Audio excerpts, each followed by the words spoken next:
नमस्कार मित्रों, आप सुन रहे हैं गुलामगिरी एक क्रांति की आवाज, जहां हम बात करते हैं महात्मा ज्योतिराव फूले के विचारों, उनकी पुस्तक गुलामगिरी और उस समय के सामाजिक संदर्भों की।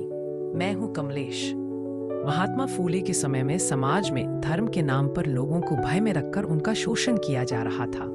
पंडित, पुरोहित और धर्म गुरुज लोगों को भविष्यवाणियों, पाप, पुण्य, पुनर्जन्म और नरक के डर से काबू में रखते थे। फूले ने स्पष्ट रूप से लिखा, यह पंडित लोग तुम्हारा पैसा लेते हैं, तुमसे सेवा करवाते हैं और फिर तुम्हें ही पतित और पापी कहते हैं। उन्होंने धार्मिक व्यवस्था के इस पखंड को गुलामगिरी में बहुत साफ तौर पर दिखाया।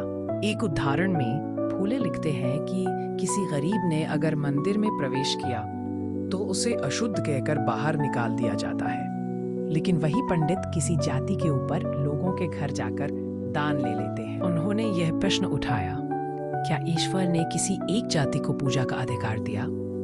और अगर नहीं, तो क्यों एक व्यक्ति दूसरे व्यक्ति के धार्मिक अधिकारों पर कब्जा करता है? फूले ने धार्मिक ग्रंथों के विश्लेषण के जरिए ये बताया कि इनमें लिखा गया कि कुछ समय के राजाओं और पंडितों ने अपने लाभ के लिए बनवाया था। जैसे मनुस्मृति में लिखा है कि शूद्र के कान में वेद मंत्र चला गया तो उसका कान तोड़ दो।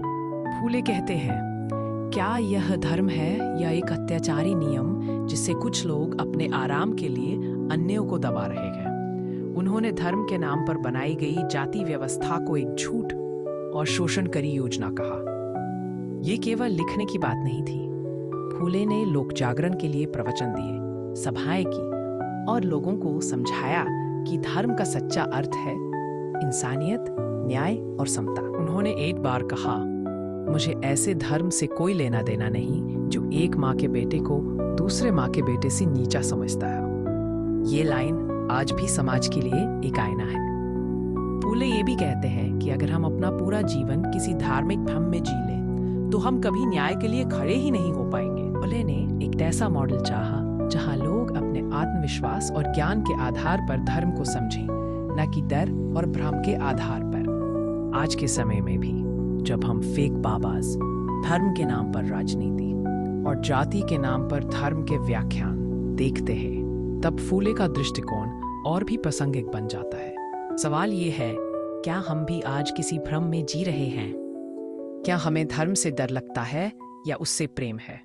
तब तक के लिए सोचिए, आपका धर्म आपको क्या सिखाता है, समता या भेदभाव? ये था गुलामगिरी एक क्रांति की आवाज का चौथा एपिसोड। अगर आपको ये पसंद आया हो तो शेयर करना ना भूलें। मिलते हैं अगले एपिसोड में नए दृष्टिकोण और नए सवालों के साथ।